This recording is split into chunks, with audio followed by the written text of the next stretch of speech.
welcome to Who View, and welcome to the first video for the channel in which I will be discussing and counting down my top 5 favourite David Tennant episodes. So let's get down to it with number 5. At number 5 I have Series 2 finale, Doomsday. Now Doomsday I liked purely for its emotional overtones. To be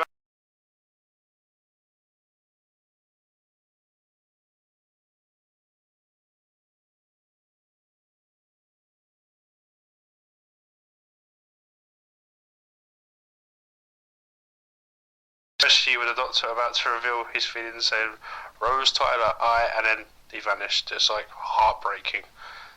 He left her on the beach in Norway, I think it was.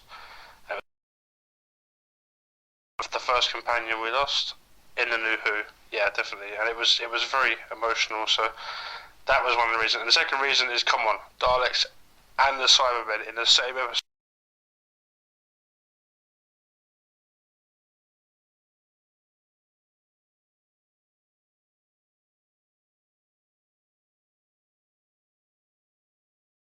It'd be a bit anticlimactic, but for the scenes where the Daleks and the Cybermen were together, like when they were trying to find out who each other were, and the comedic back and forth between them saying,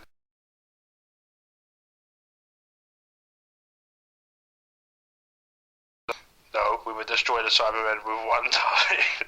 Like proper thug life. But yeah, it's cool. That's why I like it. It's just two of the biggest enemies squaring off against each other. It was brilliant. It was something we've been waiting for. It was something different. And that's why Doomsday comes in at number 5. And number 4 is a bit of a controversial one, but it's Silence in the Library, Series 4 episode, I'm not sure what episode it was, but it was Series 4, which is the first time we get to meet Riversong, of course, which we all know turns out to be the Doctor's wife. Yawn. But I actually like Riversong in this. Her character in this was really good. It was really mysterious. You're like bugging your brain, like, who the fuck is she? Who the fuck is Riversong?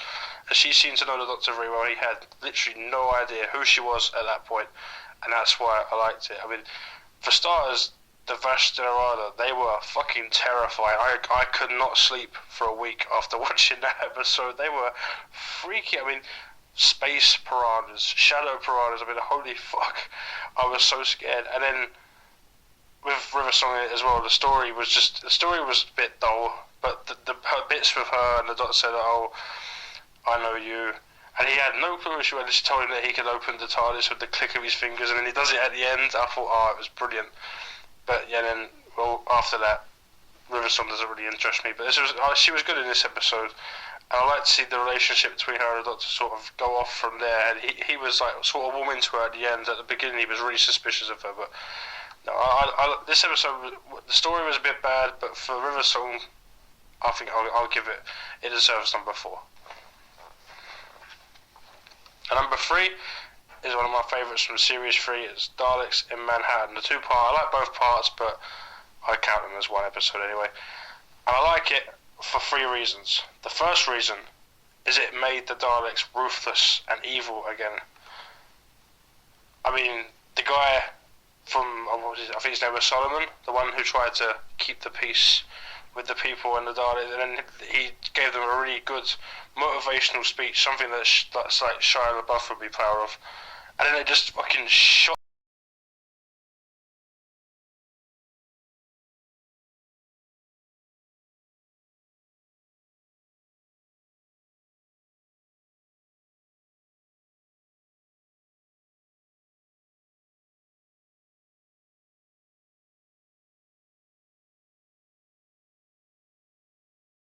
the guy down.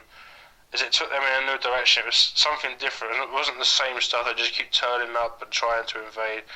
This time they were trying to make a whole new type of Dalek. They were trying to make human Daleks, and obviously they failed. I mean, they made the hybrid, which was Dalek Sec hybrid, but then they made the humans, and then the humans got crossed with Dalek. It all got confusing, but it was a good twist. The Doctor got away with the Gamma Strike and put his DNA in there, and they all turned on the Daleks and blew them up.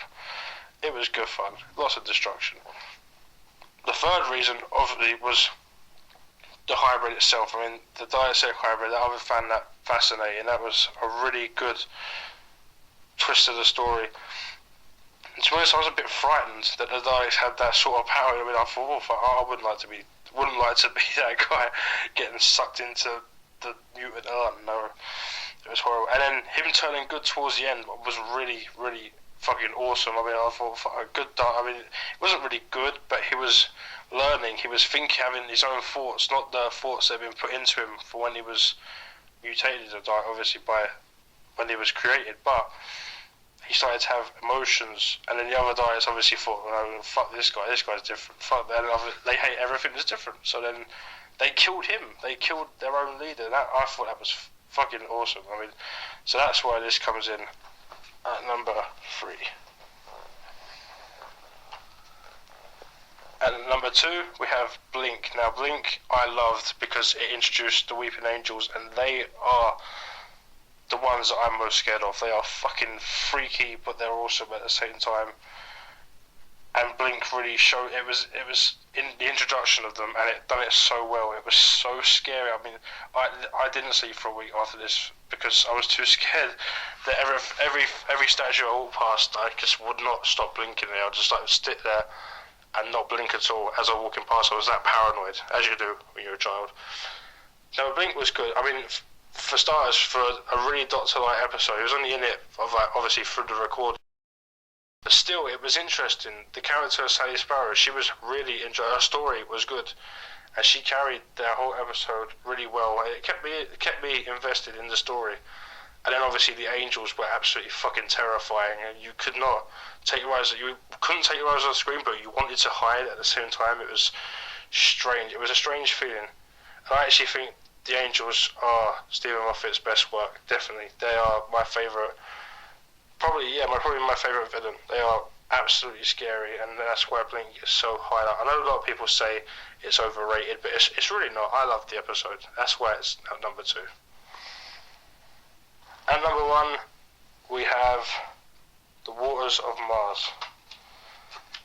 Now, everyone should know why this is a favourite of mine, and surely it must be a favourite of any Doctor Who fan, because it's to be honest, in my opinion, David Tennant at his best acting completely. He is just unbelievably good in this episode. I mean, the raw emotion he shows, because obviously he knows he's going to die.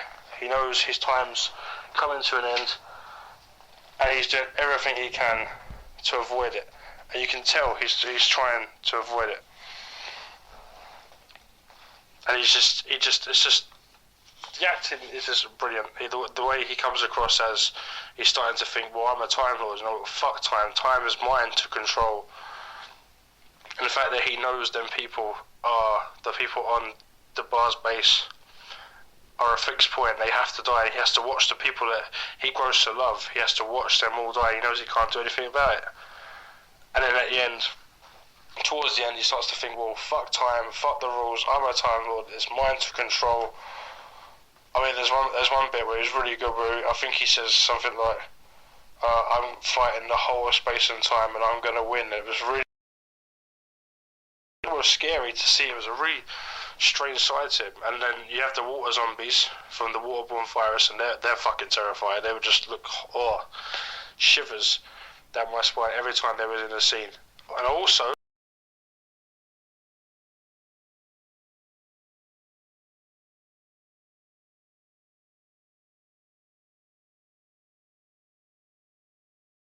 was referenced, and it was their first mention in the new Doctor Who, I think. Yeah, I think it was. And then the ending was just, it blew me away, absolutely blew me away, that he was so happy that he had changed history, and that he was completely fine with that. It was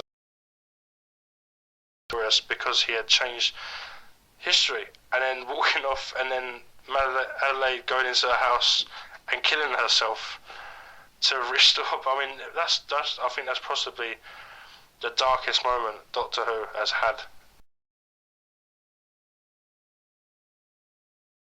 Strange feeling to watch, especially the sort of episodes that David Tennant's used to having, and then something like that was just, it was really strange. It was a strange feeling, but that's why Waters and Mars has got to be number one, definitely.